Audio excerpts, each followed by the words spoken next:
Okay, at this point I'd like to call up Tom Lookabaugh from CableLabs. Tom? Thank you. Okay. Is the mic live? Everybody hear me? No? Trying? Continuing trying? Do you want to use this mic? Am I okay now? Okay, good. Okay, let's try the clicker. Are my slides up? Not yet. There we go. Okay, I'm going to be quick because I realize we're running a little bit behind. I'm going to talk about several building blocks that lead to what the cable industry thinks is important for community Wi-Fi. And I work at a company called Cable Television Laboratories. This is the research consortium that is owned by essentially all the cable companies in the world. Pretty close. We got pretty good penetration in the US and Europe and Asia.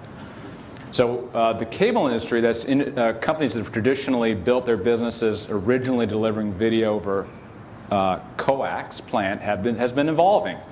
Gotten away from video, or added on top of video, data services, telephony services, still on a fixed line basis. More recently become very active in trying to understand and participate in wireless connectivity. The most obvious application is Wi-Fi in the home. Almost everybody wants the option of connecting by Wi-Fi in their home. We more or less expect that as our default connection now. The latest step that the cable industry is going through as it continues to invest more and more in wireless is Wi-Fi outside the home. And of course, that can involve setting up hotspots, just like in San Francisco, in an external environment. But we have the option of leveraging the Wi-Fi deployment that's going to subscribers to both serve the subscriber and serve other individuals in the community. That's community Wi-Fi. So for community Wi-Fi to be successful, and it has a chance of being very successful because it builds on such a dense deployment that already exists, we need some building blocks for Wi-Fi in general and for community Wi-Fi in particular. So I'm going to run through those real quick. One thing we are noticing, watching with care, is the evolution of something called LTE unlicensed, LTE into the unlicensed bands. There are a few variants of this that are talked about. One is supplemental downlink, where a licensed operator can go ahead and exploit unlicensed spectrum in addition to add data download capacity. Another is carrier aggregation, where both uplink and downlink might happen in the unlicensed. And finally, there's the possibility of using LTE technology on a standalone basis within an unlicensed band. Interestingly, the ones on the left, the two on the left, are only accessible to an operator who had a licensed band. For some cable companies have some licensed spectrum. Many do not. There are many other organizations that do not. And for all those organizations, the two on the left are not accessible variants. What's kind of concerning to us is right now the momentum seems to be focused on the one on the far left, which also goes by this name, license assisted access, LAA. So we're watching that with some concern. Wait a second, if LTE is going to participate in unlicensed spectrum, is that a technology that's accessible to folks who don't have licensed bands? I think that's an important question. In addition to that, imagine that you're operating Wi-Fi in an unlicensed band, and imagine that, as in the US, there is no listen before talk requirement. In Europe there is, and in some other geographies, but not in the US. What is the implication? The implication is that an LTE, which is a centrally controlled protocol, can just transmit. Wi-Fi is a polite protocol, meaning it will not transmit if somebody else is transmitting. It'll back off and wait and try to see if there's some time later. We ran some experiments in our lab. What we did is we said if we put two Wi-Fi access points, started moving them closer together until mutual interference becomes the dominant behavior in the channel, what happens? That's the blue line. You get some capacity reduction because there is some contention on the channel, but eventually it settles out to a fair allocation across the accessing parties. If one of the devices is Wi-Fi and the other is LTE, things don't look as good. That's the red line. So what that tells you is the LTE system, and this is lab results, this isn't us hypothesizing, the LTE system ends up dominating the channel. The Wi-Fi system gets no capacity. That's not going to be good. if you're a Wi-Fi guy. So this is causing us some concern. We look at community Wi-Fi, how LTE-U rolls out could have a substantial negative impact on Wi-Fi. So we want WBA, WFA, everybody else to take a pretty hard look at this, 3GPP. Second thing I would focus on is spectrum. Wi-Fi is quite successful, and I'll show you another slide which shows how successful Wi-Fi is in terms of its efficiency, how much data it moves, but it uses spectrum. And in this analysis, some of our strategy guys were looking at, hey, you know, your first choice is you're trying to get more bits through a channel. If there is spectrum available, is to use the spectrum.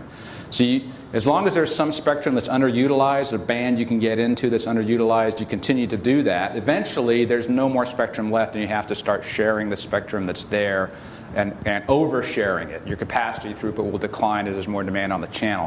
When we do that analysis and we look at 2.4 gigahertz, unsurprising to most people in this room, I think, we're kind of already there in terms of the fact that in most kind of settings like a San Francisco setting, there is no option to use more frequent, to move around in the bands and actually get more bits through. That's the red line crossing 0.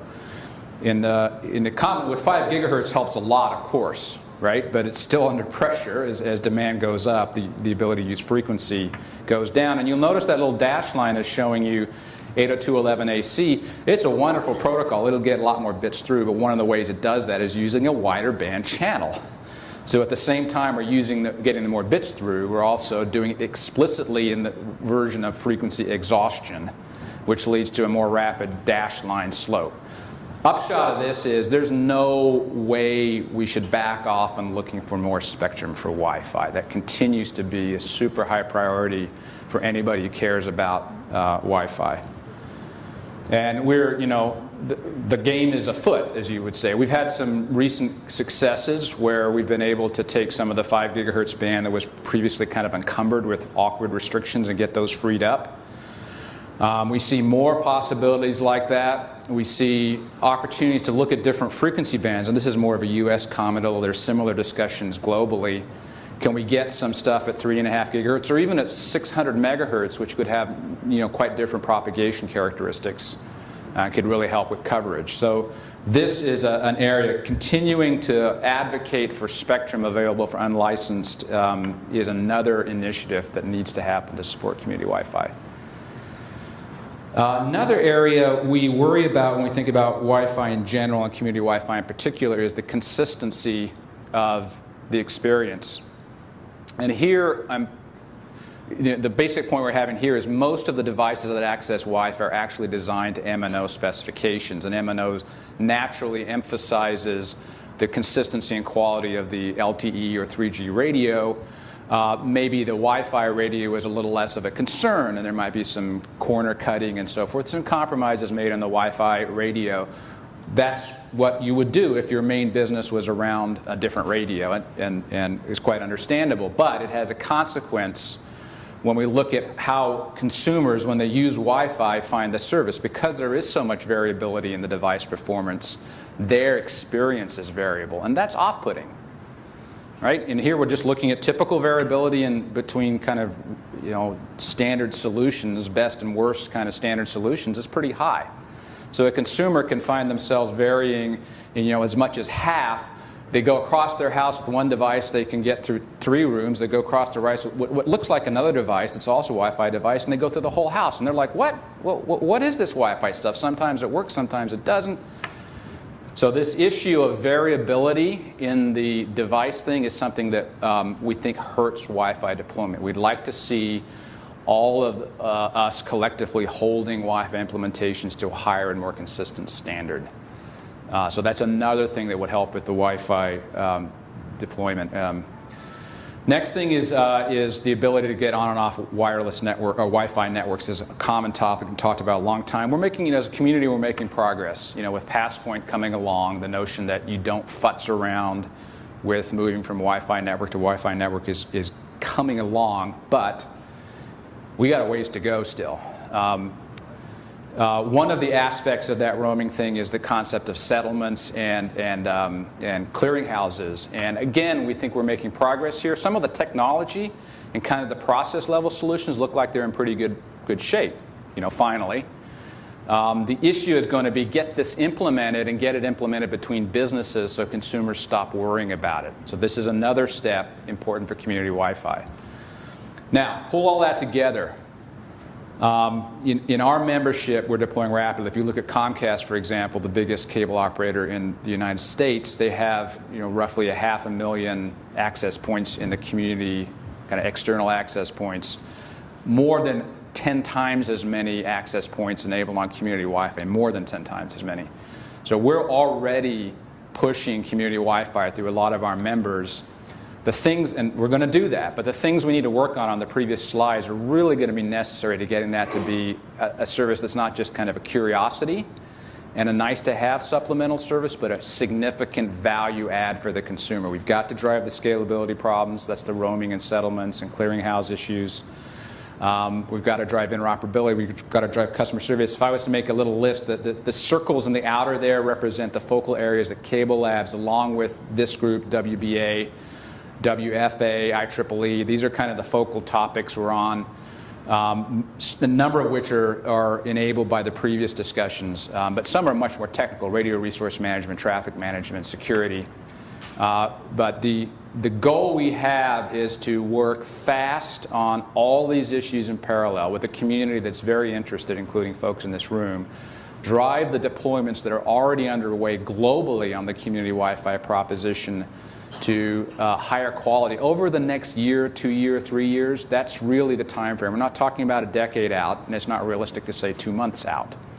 But it is appropriate and realistic to say this should become a high-value business add to our subscribers, more than a curiosity, within the next few years. And that's our goal and expectation. We appreciate your help. Everybody in the WBA, many of us share an interest in this, and look forward to pushing it further. So thank you very much. Appreciate your attention.